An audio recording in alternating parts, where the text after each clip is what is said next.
Bora lá.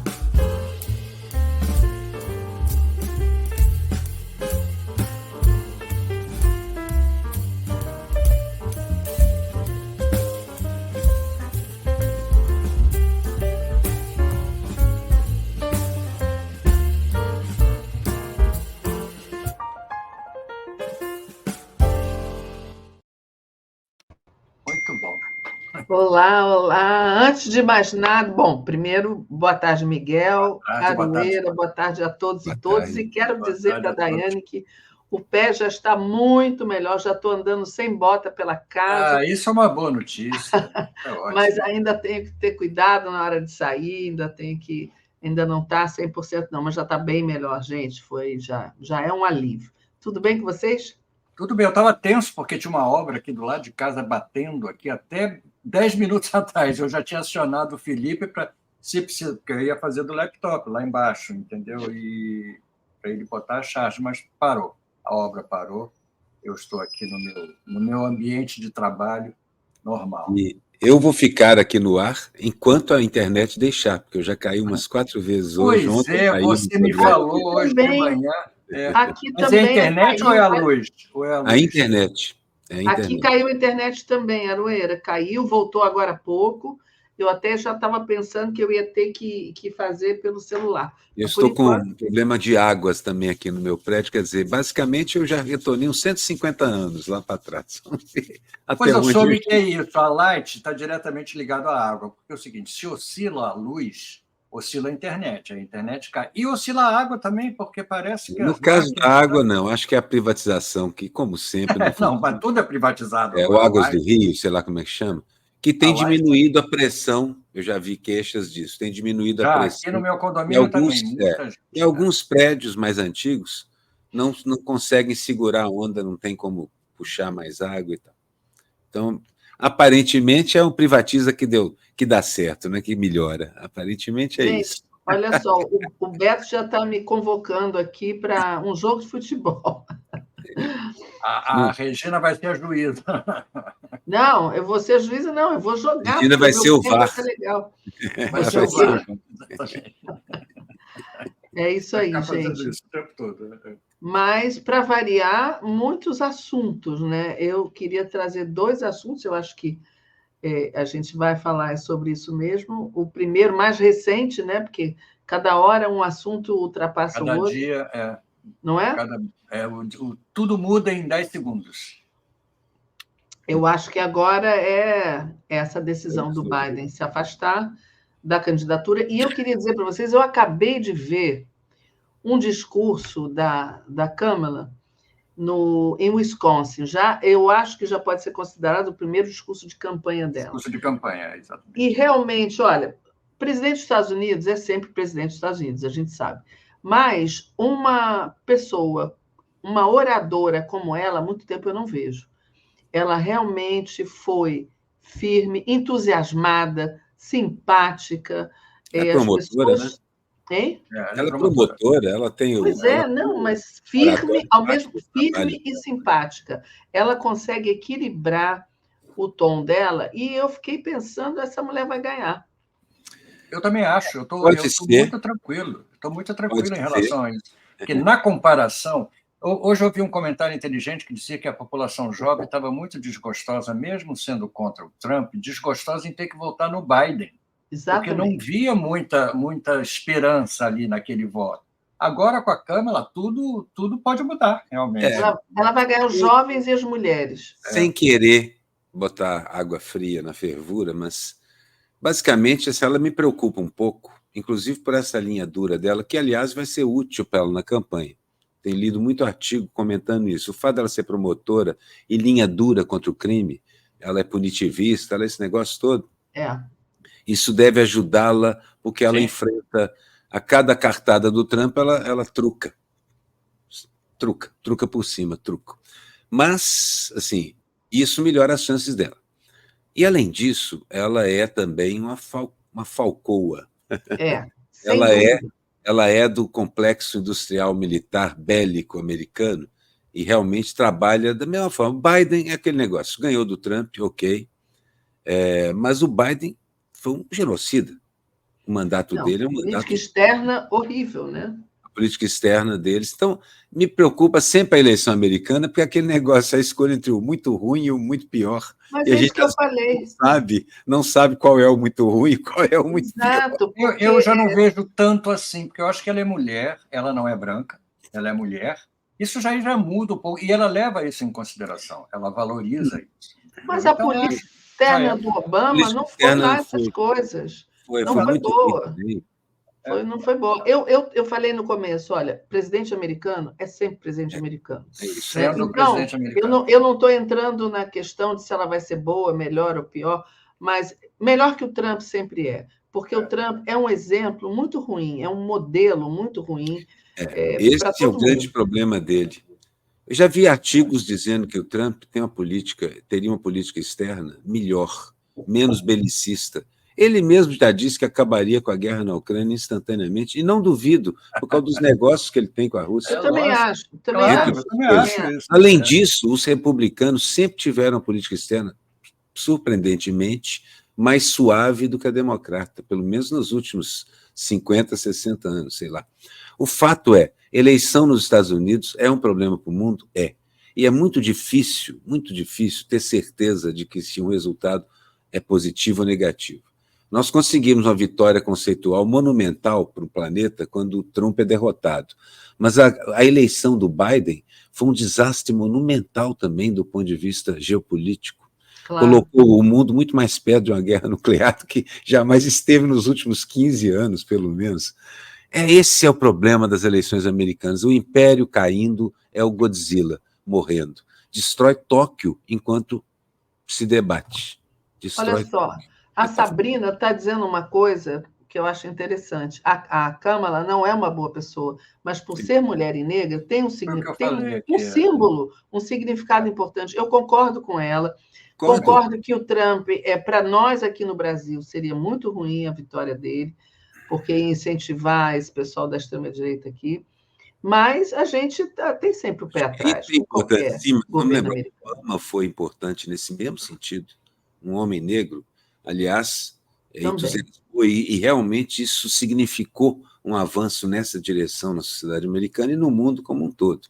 E a Kamala, como ela preferisse ser chamada, também, mas em termos de política externa, que é uma coisa que nos interessa assim, objetivamente, a sensação que eu tenho é que os democratas realmente... Sempre foram pior. Sempre foram piores. E eu não sei que se essa fama dela de durona não complica mais ainda a coisa. A falta de energia do Biden poderia ser até um atenuante em relação a essa guerra com a China. Eu gostaria de saber, vamos ver o que ela diz. Esses assuntos virão à tona nesses próximos dias. Queria saber o que ela pensa dessa guerra com a China, da guerra da Ucrânia.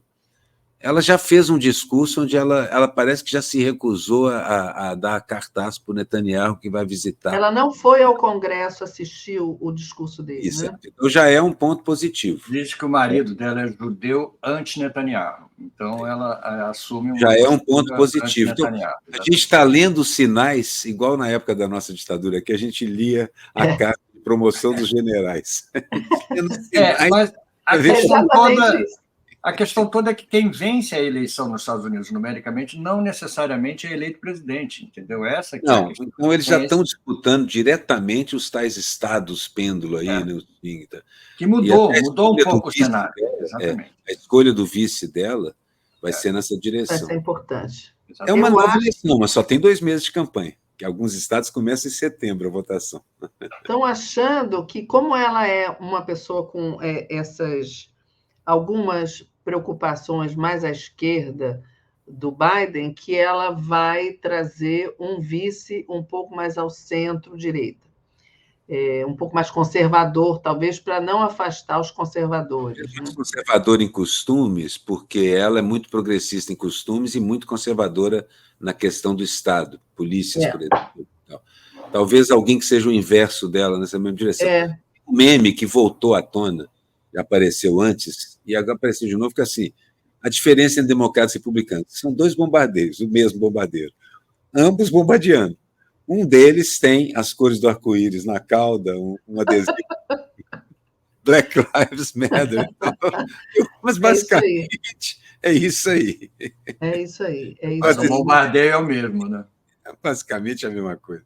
São dois bombardeiros. Um deles tem os adesivos, o outro não. O que nos resta é ficar observando e talvez torcer levemente, ou bastante até, eu acho. Qualquer coisa, o Trump me dá engulhos, né? E realmente. E a gente ficava naquela desilusão, porque a gente via que ele não ia ser preso. Ele não vai ser, mesmo que ele cometa os piores crimes, ele não vai ser preso, ele pode ser candidato, ele vai ganhar as eleições. O Aroeira, como temia, caiu. Caiu, Tomara que ele entre pelo telefone, né? Quem sabe. Dava uma tristeza você saber que o Trump não ia ser descartado pela justiça e um desencantamento em relação aos Estados Unidos também, essa ideia. O Miguel, você falou uma coisa aí, esse desencantamento. Quando eu vi aquele debate do Trump com o Biden, o Biden, né? Eu falei, eu nunca vi um cenário americano tão triste, assim, triste no sentido, nenhum dos dois era um bom orador, e os americanos sempre foram muito bons nisso, desde jovens, eles são bons na retórica. E aí aquele cenário, sabe, triste, e uma coisa pobre, e falei assim, é realmente um império em decadência, porque... E a Kamala sendo, de novo, candidata, me deu um pouquinho mais de alento em relação a essa tristeza que estava você ver o Trump condenado, criminoso, bandido, sendo eleito de novo, entendeu? É como se você estivesse elegendo aqui o Bolsonaro e dando mais dinheiro para ele. Entendeu? Na verdade, assim, eu acho que não é tanto assim, mas, de qualquer modo, a grossura no poder americano seria monumental, como já foi. E esse tipo de grossura, de grosseria permanente, é uma coisa absurda. Isso é o pesadelo da diplomacia. Isso cria um clima. De novo, com aquelas considerações. Sabe como é a diferença? Democrata, republicano, e são os americanos, etc. Mas eu concordo com isso. A grosseria do Trump é um negócio absurdo. E a gente não pode esquecer que o Trump estimulou a invasão ao Congresso. Entendeu? Estimulou um golpe de Estado nos Estados Unidos. Isso foi uma coisa difícil de perceber, e assim mesmo. Exatamente, ele não pode esquecer isto. E o vice dele já disse que vai haver um banho de sangue. Bom, Maduro também disse isso. Maduro então, copiou ele disso também. Não sei como. Domingo vai ser animado. Domingo e segunda-feira. Olha só, gente, a Vera Teixeira está dizendo o seguinte: morei 24 anos nos Estados Unidos, o presidente dos Estados Unidos não manda nada, mas simbolicamente eu gosto de ver uma mulher negra, ou como estão dizendo no X, parda.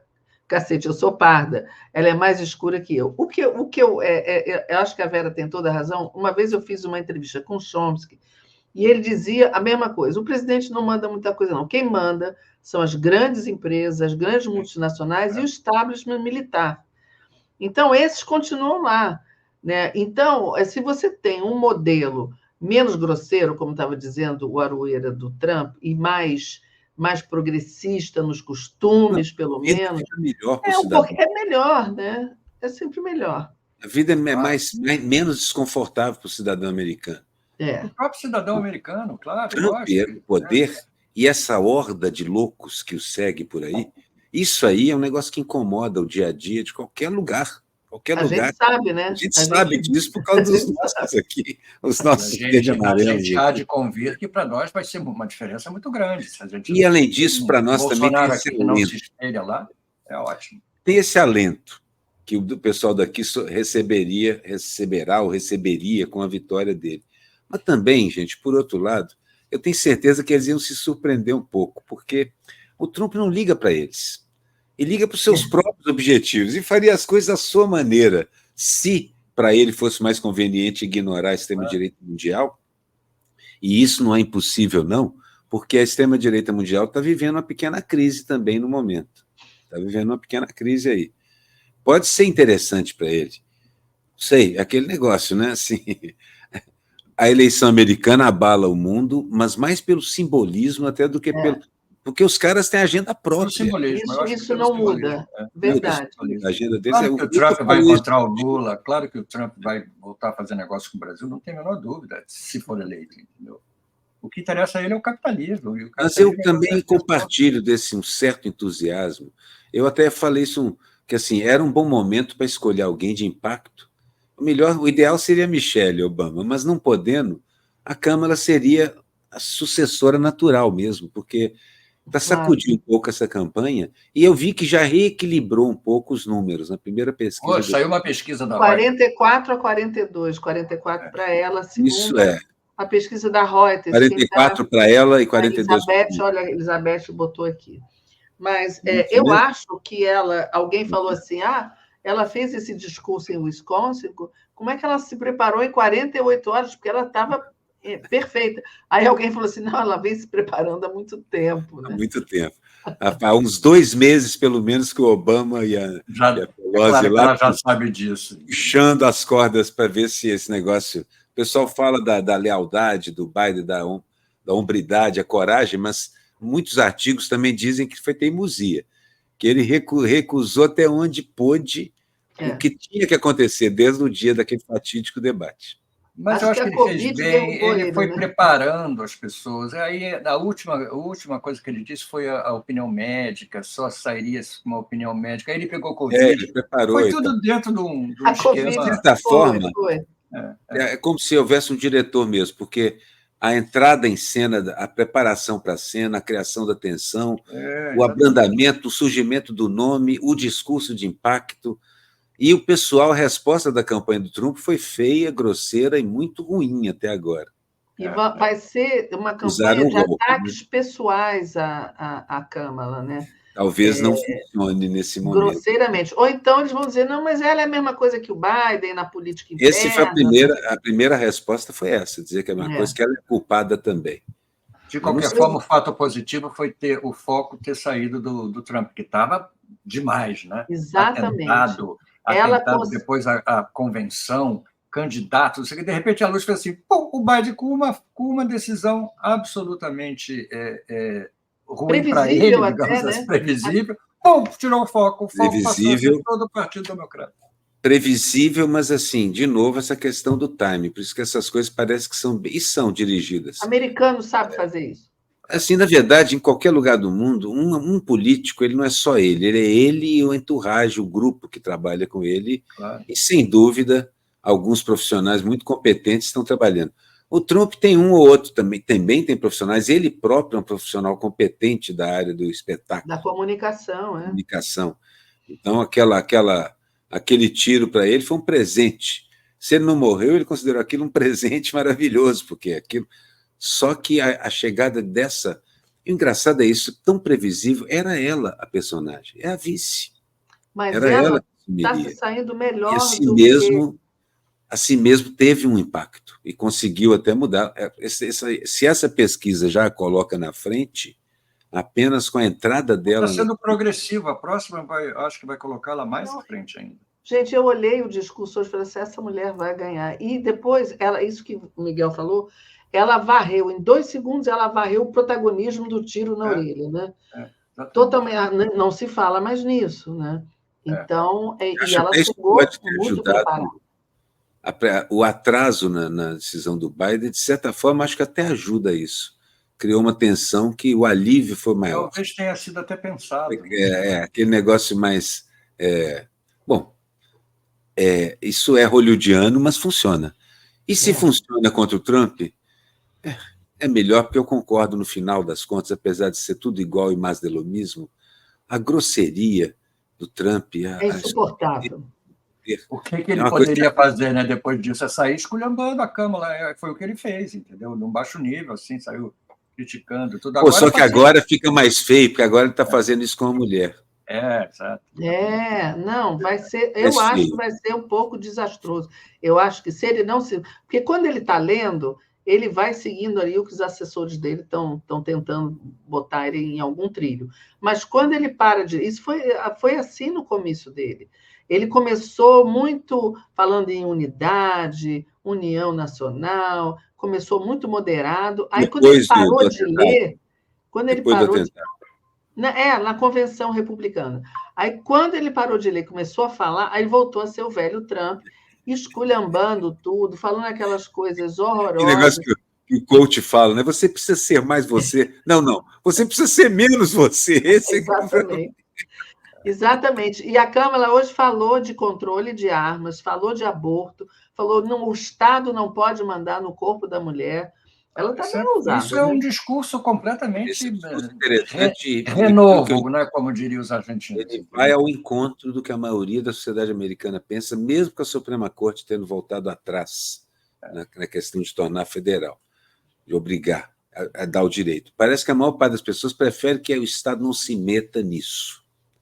E, nesse sentido, ela está agindo muito bem. Ela tem conteúdo. A impressão que eu tinha é que o Biden realmente não tinha mais a capacidade de argumentar. Exatamente. Ao passo que ela, promotora, afiada, boa de oratória e jovem e escambau, sem etarismo nem nada, eu tenho lugar de fala para isso, mas o Biden parecia carecer de um certo dinamismo. Não acho nem que seja só por causa da idade. O governo dele foi muito ruim mesmo. Não, e não é a sua idade. Ele fisicamente, pessoalmente, ele estava já enfraquecido, não pela idade. Tem homens de 90, mulheres de 90 anos que estão super. Vê a Fernanda Montenegro. Uma coisa que a gente sempre vê é o seguinte: esse cargo, a presidência, ele destrói. Eu lembro que o Obama, quando entrou, aquele jovem, quando ele saiu, eu até fiz uma charge com isso. Cabeça branca, cheio de ruga. Caramba, não deve ser mole também, não. É outro negócio, é poder, nem tanto como diria o Chomsky, né? Mas é poder. Olha, pode ser que o eleitorado americano não tenha essa importância direta nessa eleição, mas com o Biden, tinham muitos setores abandonados, os negros, os gays, as mulheres, estavam todos meio sem um representante lá, entendeu? Então, eu acho que sem um líder. Sem um líder. Com a Câmara esses grupos voltam a ter uma certa representatividade. Eu acho que a gente deve sim, se entusiasmar um pouco, mas não tanto assim, porque a Câmara ela realmente pode ser complicada. Inclusive, eu não sei se ela não vai ter atitude nenhuma contra esses grupos. Ela vai ser complicada. Ela vai ser complicada. Como qualquer presidente americano para a gente.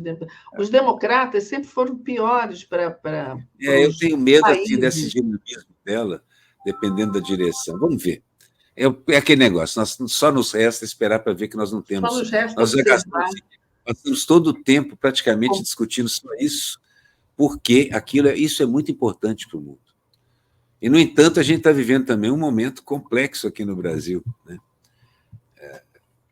O Brasil exercendo sua diplomacia, tendo que discutir com a Venezuela, dando pito na Venezuela, também tentando ser diplomático em relação a Biden, contra o Lula. E a gente viu a entrevista do ministro, e eu acho que seria um ponto importante de pauta a gente discutir esse negócio do bloqueio.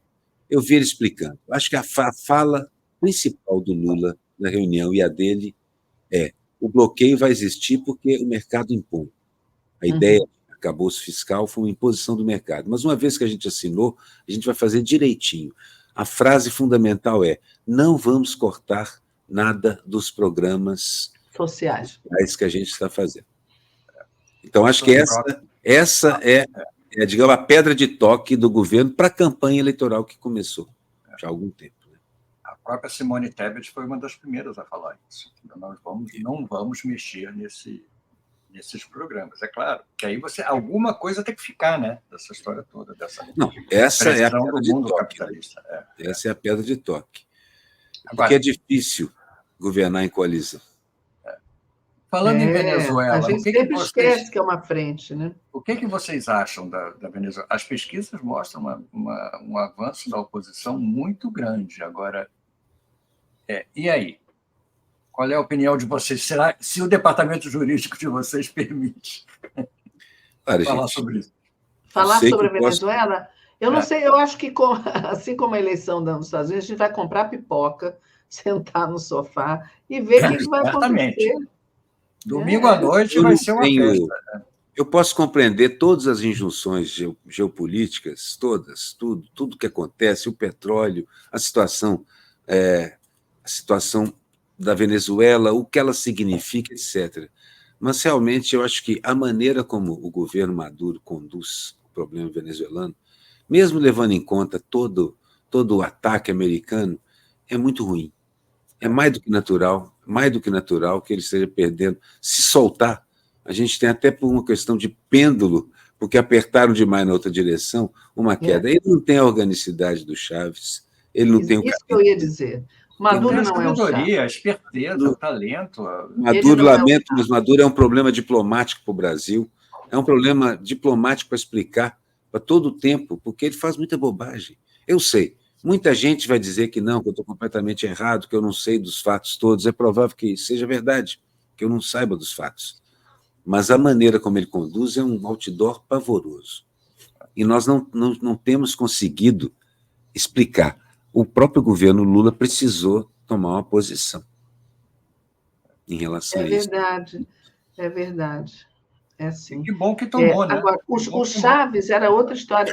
O Chaves era brilhante. Eu vi um Roda Viva com o Chaves, fiquei tão impressionado com a capacidade dele e o raciocínio dele. O Chaves era outra história. O cara tinha um histórico enorme, né? Ele vinha de todo um processo na história da Venezuela, de participação e de tudo mais. Claro. Ele fazia parte de uma geração de militares relativamente progressistas, desenvolvimentistas e nacionalistas. E o Maduro não tem nada, não tem nenhum dos predicados. O Chaves tinha lá seus problemas, mas o Maduro tem todos eles, mais alguns, e não tem as qualidades ou o apoio que o Chaves tinha. Realmente é um problemão. É um problemão e acho que ele tem dificuldade de entender aquilo que o Lula falou. Olha, se você tiver menos votos, você tem que sair e ir embora. No momento, não dá para segurar a força na Venezuela. Não vai pegar bem para o mundo, não vai pegar bem dentro da Venezuela e só vai ser conseguido matando gente. E eu tenho medo que isso aconteça. Seria péssimo. Para tudo que nós estamos tentando fazer no planeta nos últimos anos, décadas, seria péssimo, pavoroso. Mas, olha, tem um comentário aqui do Adão, olha, que ele fala: que isso, meu querido? Maduro tem mantido a Venezuela sob controle, fora das garras do EUA. As garras dos Estados Unidos é que sempre levaram os países a se fechar. Vê com Cuba, né? Cuba teve que se segurar, porque... O problema é a gestão dessa pressão.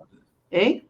O problema é a gestão dessa pressão, que o Chaves brilhantemente executava e o Maduro executava. É verdade. Esse é o problema, não sou contra isso. E eu não sei se ele manteve. A presença americana hoje na Venezuela é muito maior do que deveria ser. Não sei qual seria o tamanho dela sem ele fazendo o que ele faz no momento. Então, não concordo com essa. Essa, sem dúvida, é sempre o argumento clássico. Ele está mantendo, mas a que custo? Eu não sou um desses caras que acredita que o fim justifica todos os meios. Não pode ser. Isso não é verdade. Não, mas o que se houver uma eleição com números significativos, a gente tem que prestar atenção nesses números. Gente, a verdade é que as eleições são um sinal, no mínimo, e elas estão dizendo alguma coisa para o Maduro. Exatamente. Não é só a América entrando avassaladoramente dentro da Venezuela. Não, as eleições até agora elas disseram, até agora eles realmente ganharam as eleições. Agora pode estar havendo uma exaustão. Pois até agora eles ganharam. Quando você volta na história e você vê o que eram as elites venezuelanas, e era uma coisa terrível. Então, foi praticamente uma revolução, uma revolta contra essa elite predadora e sem dúvida. Isso explica o chavismo e a capacidade do chavismo de organizar a Venezuela.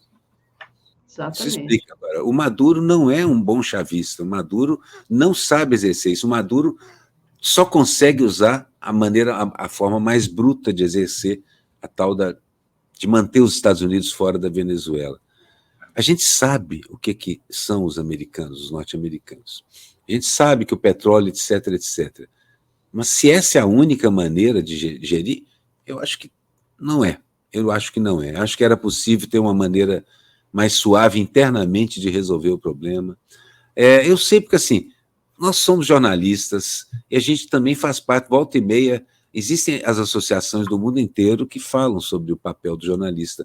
Não é fácil ser cartunista ou jornalista na Venezuela, e nós conhecemos muitos que são. Não é fácil. É difícil. Eu entendo a situação, mas veja, Cuba respondeu sempre muito melhor do que a Venezuela a tudo isso. Tanto é que Cuba mantém até hoje um apoio enorme dos seus habitantes ao governo. E uma simpatia internacional, né? E uma simpatia internacional. Está vendo? É uma conjunção de fatores. Eu não pretendo entregar a Venezuela para os Estados Unidos e nem tenho esse poder. Mas, caramba, desde a tentativa de tomar o Suriname até quase tudo que o Maduro faz, ele faz com brutalidade, falta de jeito. Não parece bom. No bueno. Agora... Ele está se sustentando em cima de um resultado que até agora ele vinha tendo, de um apoio popular, de um populismo eficaz, eficiente, que estava realmente acontecendo, mas o populismo também precisa de resultados, e parece que a opinião... Há uma diferença entre o populismo e o popular. Ele está deixando exatamente, popular, exatamente. Né? Ele misturou um pouco as coisas. Populismo virou xingamento, né? Mas eu queria só, mudando um pouquinho aqui de assunto, eu queria só lembrar, alguém aqui, eu estou procurando que não estou achando, alguém falou assim que o Biden renunciou à candidatura e ficou com medo dos tiros, por causa dos tiros no Trump. Mas o que eu queria trazer, outro assunto que eu queria trazer aqui, que eu até tratei desse assunto mais cedo no programa lá com o Mário Vitor, foi o assunto do apagão da semana passada, que eu acho importante a gente falar. Temos várias charges sobre isso. Vamos mostrar as charges, a gente vai falando? Vamos. Porque já... Está meio fora de ordem. O Felipe, eu tentei botar na ordem, mas aí já estava... não tinha mais inseguro. E a gente conversou com o Sérgio Amadeu, que é um sociólogo, e ele está assim, muito influente, ele tem um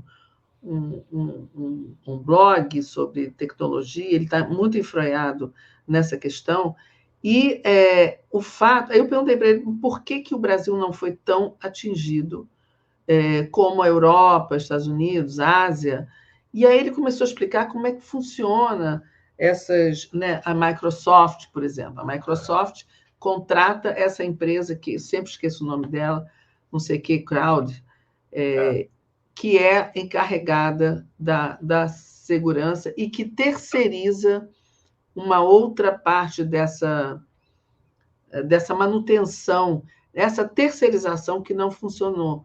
E para quem tinha Microsoft, quem tinha atualizado seus programas, ficou fora aquela tela azul, que eles chamam de tela azul da morte, né? Quando fica aquele sorrisinho assim e nada acontece, caiu o aroeiro de novo. Falando nisso. Não, e eles assim, o perigo que é, e aí a gente conversou sobre soberania digital, sobre descolonização tecnológica, e o perigo que é os países todos, ou todas as pessoas do mundo, todas as empresas, entregarem os seus dados para poucas empresas. Foi bem interessante, eu recomendo a todos assistirem essa entrevista dele, e aí ele fala no Linux, que é um programa feito com vários personagens do mundo inteiro, e que é aberto. O Microsoft é fechado, você não pode saber como é que é o programa deles. O Linux código. É aberto. O código, exatamente. E ele estava falando isso. Perigoso, né? Você entrega seus dados, você depende disso, aí bota na nuvem, no que chamam de nuvem, que é uma máquina lá, não sei aonde. Nuvem é o nome que se dá ao computador de outra pessoa. De outra pessoa, não, de uma empresa. É o computador de outra pessoa, pertence à Microsoft, ao Bill Gates ou aos grandes gestores. Se esse desastre aconteceu, não poderia acontecer de outra maneira mais trágica também, com, sei lá, com um descontrole de alguma atitude, de algum pode gesto. acontecer. Eu sei lá. Por isso que ele falou, se quanto mais as empresas, os governos entregarem as suas informações, os seus dados a poucas big techs no mundo, vai ter esse problema. porque você tem que espalhar de uma forma em que você tenha parceiros no mundo inteiro. Mas, Isso Regina e Miguel, pensem menos. bem. Na verdade, é pior, porque essas empresas, essas big techs, convenceram a governos, a organizações militares, a bancos, que as informações estariam mais seguras nas mãos deles. E mais Então, barato. um grupo menor ainda de pessoas... Na verdade, o argumento foi que era mais barato, mas um grupo menor ainda de pessoas agora detém. Estão criptografadas? Estão, mas assim mesmo estão nas mãos de outras pessoas. Nunca foi tão fácil de controlar o planeta todo. E assim mesmo, o único argumento que sempre convenceu foi esse. É como estou dizendo, somos nós no controle. Olha bem os imbecis que estão no controle. Exatamente. Pois é. Isso para mim, é a grande distopia. E, de alguma forma, através do argumento de que é mais barato, porque você convence um board de diretores que aquilo saiu mais barato e, portanto, é melhor, porque isso significa um aumento no bônus desses diretores. Claro. A mesquinharia dos boards de diretores entregou o poder todo do planeta na mão de meia dúzia, literalmente, de pessoas. É isso mesmo. E isso é muito perigoso, porque você não sabe. E isso que você mostrou agora na charge anterior, no Elon Musk, as coisas correm tão rapidamente hoje em dia que você não se dá conta que a gente, por exemplo, tem outras formas de golpe. Hoje em dia a gente viu o lawfare, e esse domínio da tecnologia também é muito perigoso, e não existe um movimento ainda formado contra isso, para que seja democratizado, para que seja socializado. Não existe, é preciso que isso comece a acontecer, porque é muito perigoso. Eu fiquei muito apavorada com tudo que ele foi contando. Quando Marx começa a desenvolver a sua economia e descobre que assim, a grande conquista é que os trabalhadores precisam tomar para eles os meios de produção, porque eles são apenas uma roda. Na verdade, agora o que o trabalhador precisa é tomar os meios de comunicação. De informação, exatamente. Toda está na mão de meia dúzia de pessoas. Tanto a maneira como ela é distribuída, quanto o próprio conteúdo dessa informação. Isso era para qualquer um ficar em pânico. E, no entanto, a gente não vê esse pânico. Essa é uma das formas... Na verdade, assim, o grande problema da globalização não foi a globalização, foi ela pertencer a meia dúzia de pessoas. Exato, é extrema isso. Concentração. Exatamente. Eu queria fazer dois comentários. Isso aqui é uma bomba, né, Aroeira? Isso aqui na mão. É uma banana de dinamite. Uma banana de dinamite. Passou o pepino. Era o que esse pepino significava, era um pepino com pavio. E eu queria ressaltar também o tamanho das coxas da Kamala Harris.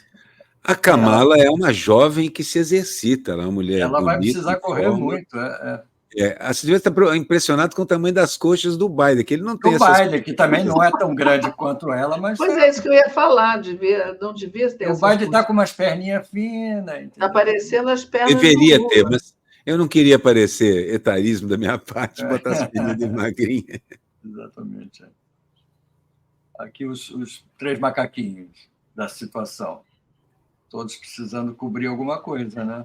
Agora, esse ferimento do Trump está demorando, né? Ele continua usando, né? Não, ele está com um curativo pequenininho já. Vocês acreditam que a bala bateu? Se aquela bala daquele calibre de fuzil tivesse acertado a orelha dele, tinha arrebentado a orelha dele. Mas eu acho muita que gente acha que foi estilhaço do teleprompter, alguma coisa assim. Não é possível. Pode ter sido, mas tinha sangue, né? A gente viu imediatamente ali. Ele foi atingido provavelmente por um estilhaço de alguma coisa onde a bala bateu e até perdeu força. Que tinha bala, tinha, né? E eu vi que a cabeça dele tinha, inclusive, um formato a reentrância de... Eu falei, gente, não é possível. Deus sabe o que faz quando desenha os personagens. Tinha uma reentrância para passar a bala? Não, tinha uma reentrância para passar essa ranhura aí. É o que você está vendo na tela. É pela forma como o cabelo... Ali é que você vê que é muito pouco cabelo, é o chamado poço. Eu tenho um aqui também. Ele bota o cabelo Ali, para frente, vira para o lado. Dali E só ali, sai isso, né? a reentrância da cabeça formava direitinho os glúteos máximos, o nome desse músculo, né? E aí, consequentemente, daquele cérebro ali só sai esse tipo Só de podia coisa. sair Sai isso aí. merda. Agora, alguém falou que o Brasil não tem nenhum... como é que é que foi o comentário? O Brasil tem, sim, o Brasil tem o SERPRO, o Brasil tem DataPrev, o Brasil tem DataSUS, e ele estava falando como a medicina e os hospitais estão entregando também os seus dados, e como isso é perigoso. É Mas a gente perigoso ainda porque tem todo mundo terceirizou. Hein? Todo mundo terceirizou, e você viu, a firma terceirizada terceirizou para outra, que foi onde foi a Exato. origem do problema. Já volta aí, Aroeira, deixa eu só terminar aqui. Eu botei fora da ordem. Né? Aquela mudança de foco. De qualquer modo, sim, eu percebo que os governos do mundo, todos eles têm uma preocupação com as redes sociais, com o fato de ser uma coisa na mão de poucas pessoas, e por elas estarem também meio à margem do sistema legal, já que elas podem operar de qualquer ilha do Pacífico, de qualquer lugar. Não precisam de estar conectados a nenhuma nação. Então, há uma angústia nos governos do mundo em relação a isso. Mas eu acho que é muito lenta em relação à velocidade com que essas pessoas estão assumindo o controle da informação. Se não fosse o fato deles serem incompetentes e de vez em quando provocarem um bug desses aí, a gente nem ia notar. Exatamente. Tem isso também. E eles iam continuar no controle, no domínio. Isso aí tem eles muito continuam, mas a gente pelo menos nota que há algo de errado. Não, e as pessoas vão se dar conta e vão começar a reagir a isso, né? Eu espero. Dedos cruzados. Porque pode ser que sim, pode ser que não. Pode ser que não, mas se for... Por causa da velocidade que eu falo, é por causa da velocidade que reage, que é baixa. A gente não tem reagido com a rapidez necessária para enfrentar os movimentos das redes sociais, os movimentos por baixo das redes sociais, porque essa concentração de dados, a gente tinha esquecido dela. Não, a gente não consegue nem combater as fake news ainda, entendeu? A gente está correndo atrás, igual naqueles sonhos que você corre, corre e não sai do lugar, né? Tem muita Vocês coisa não têm a sensação também de que eles não acreditam? Vocês acham que eles acreditam no que eles dizem? Esse pessoal da fake, da extrema-direita, da fake news, tal.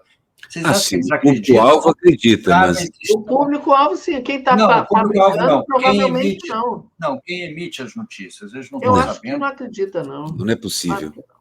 Não é possível. Eles vão... Eu acho que é uma fábrica onde eles vão buscar o mais impensável, que eles sabem. É igual você dizer que o mundo não é redondo. Eu acho até que há maneiras de planejar uma coisa absurda o suficiente para atrair atenção e, portanto, ser seguida. Eu acho que o negócio é pensado até nessa direção. Há um quê do absurdo planejado.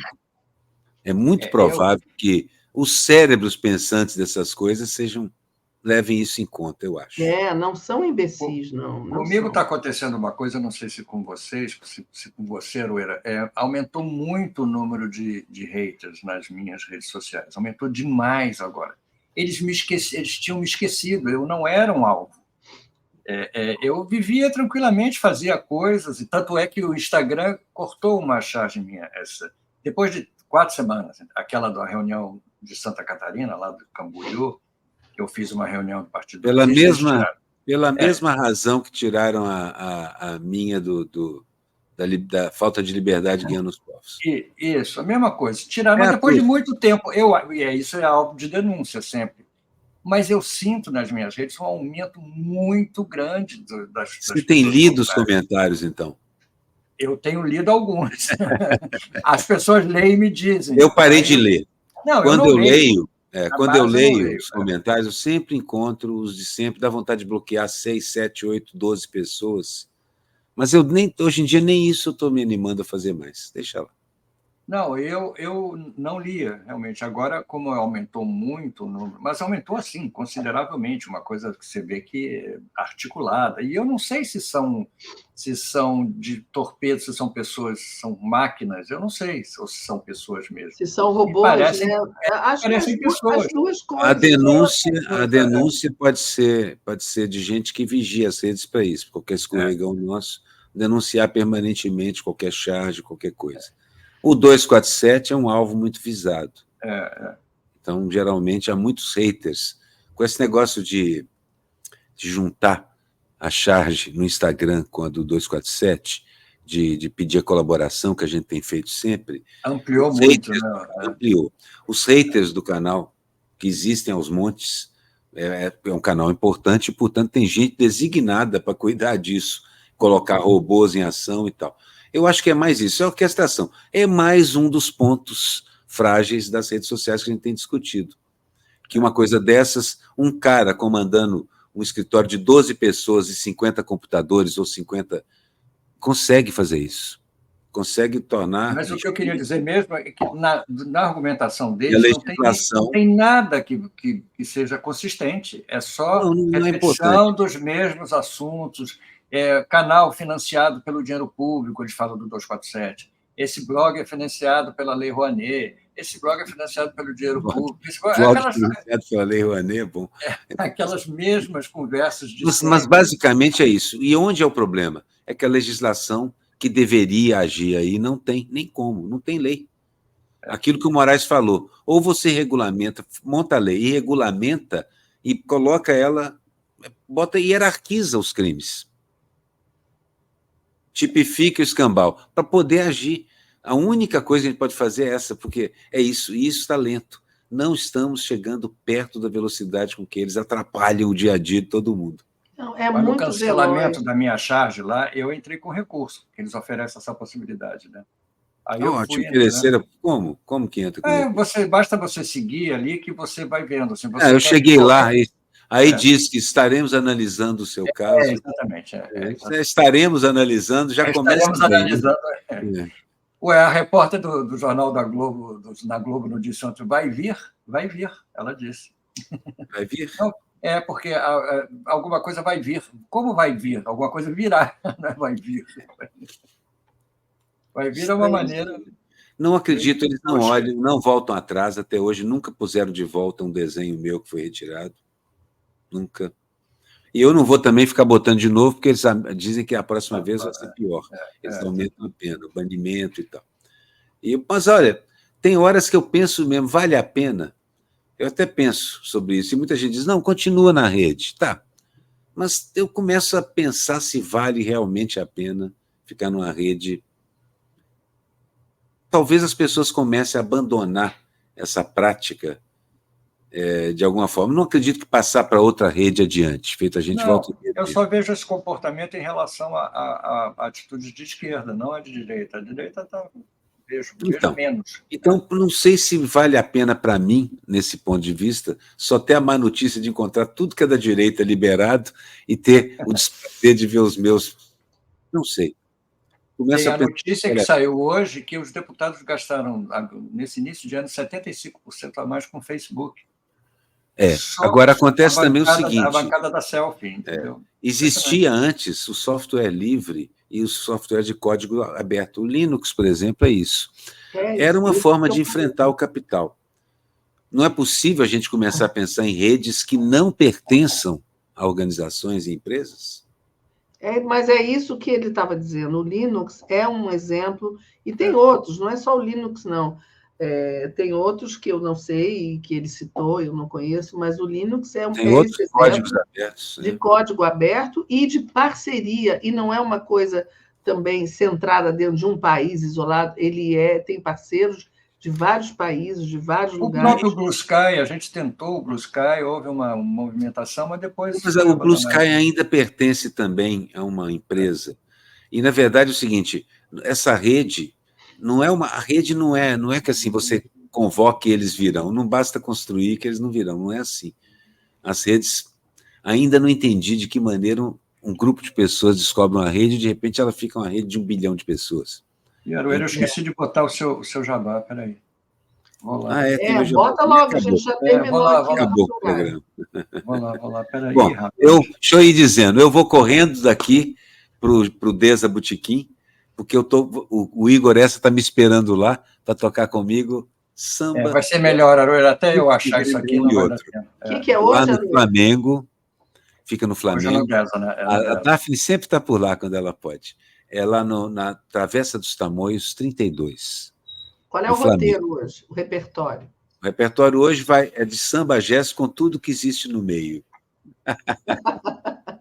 Bem amplo. Tá ótimo. Gente, um beijo para vocês. Tchau. Beijo a todos e todas. Bom show, Aroeira, e até a próxima terça-feira. E um beijo para todo mundo. Obrigada aqui pela companhia e pela audiência. Até a próxima. Até a próxima. Beijão. Beijo, tchau.